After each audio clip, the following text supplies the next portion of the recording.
In today's Entertainment City, Jennifer Aniston takes on the tabloids, but first, a tenor singer goes off tune, making a controversial political statement.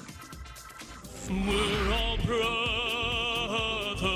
and sisters, all lives matter to the great.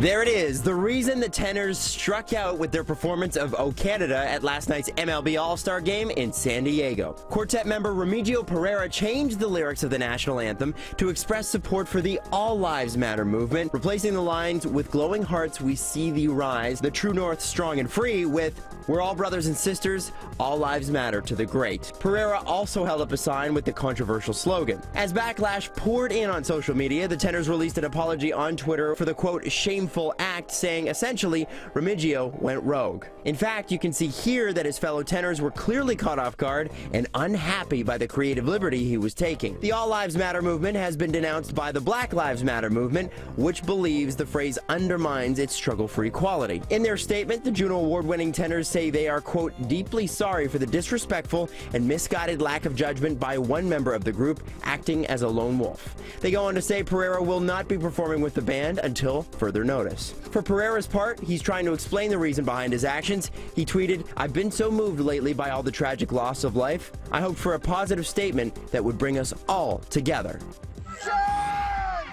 Jennifer Aniston is fed up, and she wants you to know it. The actress is taking a stand against the frequent false pregnancy rumors and body shaming she deals with from tabloids. In a passionate essay fittingly titled "For the Record," shared on the Huffington Post, Aniston writes, "The way I am portrayed by the media is simply a reflection of how we see and portray women in general, measured against some warped standard of beauty." Aniston's essay comes on the heels of the most recent tabloid speculation that she's got a baby bump based on paparazzi photos taken while she and husband Justin Theroux were vacationing in the Bahamas. The 47-year-old Friends alum says, "I resent being made to feel less than because my body is changing or I had a burger for lunch and was photographed from a weird angle." Aniston says the fake report, quote, points to the perpetuation of this notion that women are somehow incomplete, unsuccessful, or unhappy if they're not married with children. She continues, "We don't need to be married or mothers to be complete." And while the star says that yes, she may become a mother someday, she will be the first to share the news. Aniston ends her powerful piece by urging readers to help put a stop to this, quote,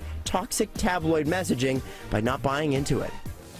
Eugenie Bouchard is back on the tennis court after being sidelined with an injury, and now she's getting ready to play the tournament with extra special meaning to her, the Rogers Cup. I get to play at home in Canada, and for me it's really exciting. I just want to make my home fans proud. And with tennis front and center right now for Canadians, fresh off Milos Raonic's impressive show at Wimbledon, Bouchard tells Terry Hart she believes the sport is having its moment. I think tennis has grown in Canada a lot over the past couple of years, and you know, it's always an honor to me when I hear stories about kids picking up rackets because they saw me on TV. I take that seriously. How do you deal with the spotlight when this stadium is full and Jeannie's Army is here? It's quite exciting, actually. You know, I love performing, so for me, I try to embrace it, try to use the crowd to my advantage. Obviously, I can do that when I'm playing at the Rogers Cup, and just try to enjoy it, you know, because I know it won't last forever. Maybe not, but tennis's golden girl has a long and bright future ahead of her. Catch Bouchard playing at the Rogers Cup, which kicks off next Friday in Montreal. Bouchard's first game is July 26th. And remember, Sportsnet is your source for all of your up-to-the-minute coverage.